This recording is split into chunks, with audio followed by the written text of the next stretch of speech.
Sure seems like there are a lot of rules nowadays, doesn't it? Authorities telling us who can eat where based on whether or not you're carrying your papers, kids forced to wear masks in schools, people losing their jobs because they refuse to comply with authoritarian mandates. A lot of people seem pretty eager, even happy, to comply. Does that ever just feel off to you? How far would you go to follow orders? How much would you compromise of your own free will? Would you sacrifice what you knew was right, ignore your principles, your instinct, your heart and gut? What if someone in a position of authority demanded that you do something that you knew in your heart was wrong? Something based on a lie masquerading as fact, simply because they said it was a fact. Throughout history, people just following orders have done a lot of terrible, unconscionable things. Nazi officers sent millions of Jews to their deaths during World War II. Secret police totalitarian regimes around the world have kidnapped and tortured children.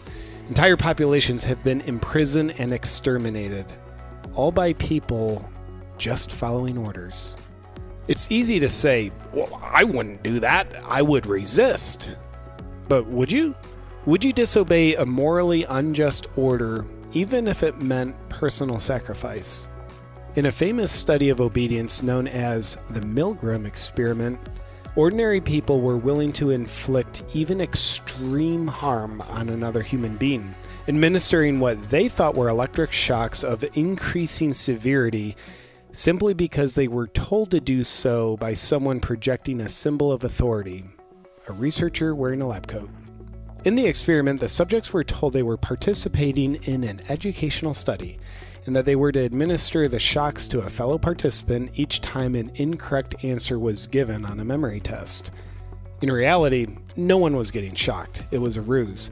The other participant was also a researcher, instructed to often answer incorrectly, but this was unknown to the subject. As the number of incorrect answers rose, so did the severity of the shocks. An astonishing 65% of subjects obeyed authority, progressing farther and farther up the electrical dial all the way to the highest level, simply because the lab coat wearing researcher insisted on it. The experiment's designer, Stanley Milgram, a Yale psychologist, concluded, when authority was pitted against the subject's strongest moral imperatives against hurting others, and with the subject's ears ringing with the screams of the victims, authority won more often than not. The extreme willingness of people to go to almost any lengths on the command of an authority constitutes the chief finding of the study. What's all this mean for us? Well, ask yourself, who's wearing the lab coats today? And who are the subjects in this study of blind obedience?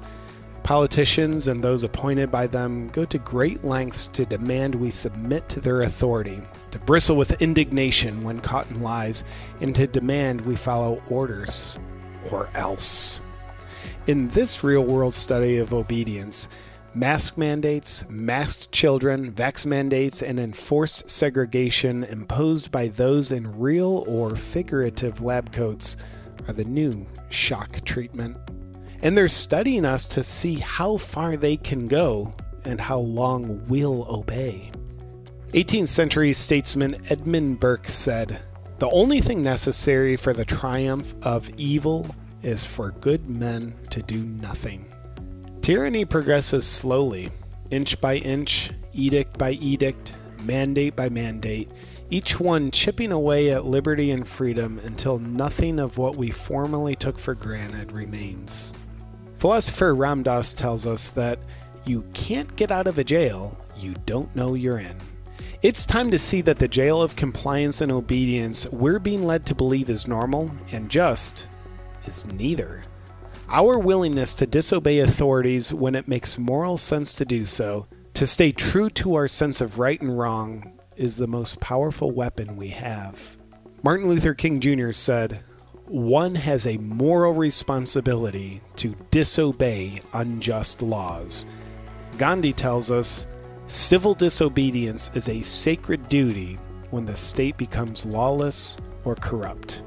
It's our moral responsibility and sacred duty to disobey, and to do so now. While we may be appalled that 65% of the subjects in the Milgram experiment blindly obeyed authority, we can be encouraged that 35% did not. They exercised defiance in the name of doing what was right. But here's the best part about the experiment that you'll want to know. When a subject refused to obey and others witnessed it, the willingness of those others to continue administering the shocks plummeted from 65% to just 10%. What does this prove? Courage is contagious. When you stay true to your heart and disobey what you know is wrong, it strongly empowers others to do the same. When we exercise our courage and bravery, we can take others along with us. Or we can stand by and do nothing and just obey. When the dust settles, which side of history do you want to be on? The side of obedience or the side of courage? The choice is yours. Before you go, two things. One, I want to thank the amazing people at the Draw Shop for collaborating with me on this video. And number two, I want to tell you about my newest Freedom merch design. Courage is contagious. This design is, of course, inspired by what I learned in the making of this video. Here's a mistake a lot of people make.